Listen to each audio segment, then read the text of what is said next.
So when I started watching this show, and as players started playing chess, I realized that I don't know how to play chess. I used to know, but that was like 20 years ago. I forgot how to play chess. Did I ever really know how to play chess? Whatever. I still know how to play checkers, okay?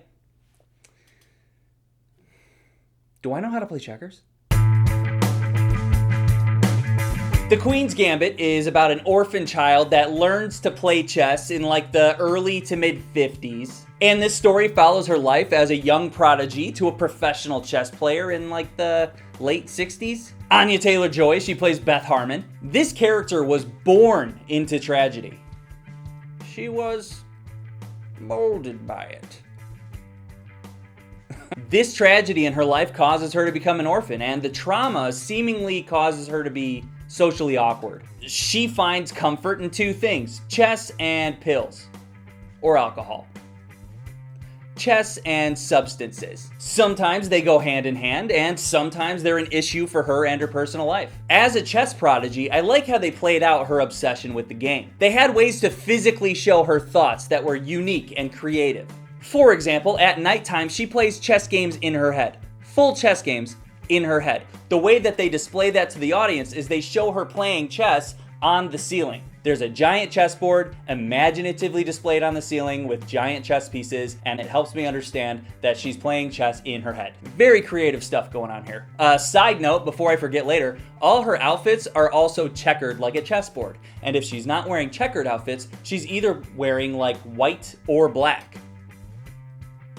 Yeah, that's cool. That's cool. Performance-wise, Anya Taylor-Joy does a fantastic job, yo. She's an emotionally unavailable person, so this actress had to find a way to emote, but with a lot of restraint. And you know what? She killed it. Somehow you just know how she's feeling at all times. The character development also helps quite a bit. This is a very well-developed character that we can sympathize with very early on. And then we just root for her throughout the entire show through every single decision she makes, whether it's bad or good. You're just kind of always on her side. It was also nice to see her over this like 10 to 15 year period because she really grows up a lot, personally and in chess. Her chess experience parallels her life experience. This is one of those shows that primarily focuses on one character and the other characters just kind of come and go. However, I think the other standout character of the show is her adopted mother. Adoptive mother. The woman that adopted her. Okay? Her mother is another emotionally damaged person, and they form a bond that felt very real to me. I believe that they had a common friendship and a common love for each other through their struggles together. They were all each other had, and I think their scenes together were the scenes with the most growth. Watching those two interact with each other were probably my favorite moments of the show.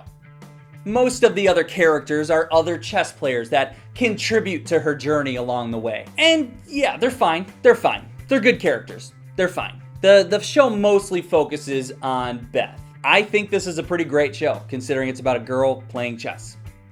Or chess at all, even. I was hooked from the first episode, and I watched all 7 episodes in 2 days. The characters are interesting, and the main character is constantly fighting through tragedy while the world is always against her. She's always the underdog, and as talented as she is at chess, she fails a lot. So as she keeps learning, we get to see her grow as a player and grow as a person.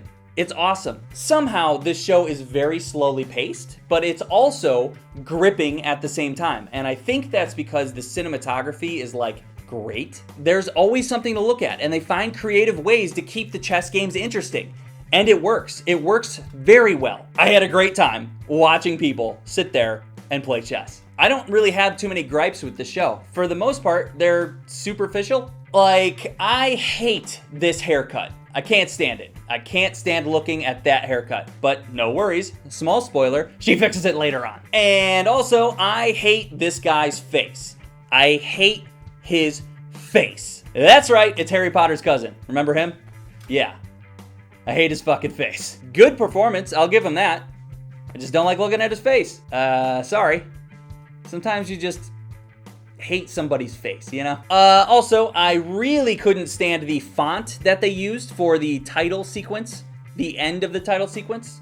and the transitional scenes. They used this font that I couldn't fucking read. It would pop up saying like 3 years later or some period of time or wherever the fuck they were going, and I'm just like, what does that say? Where are they? How long? What does that say? The Queen's Gambit is a wonderful show, and I absolutely recommend it. It's on Netflix, okay? See ya. Subscribe!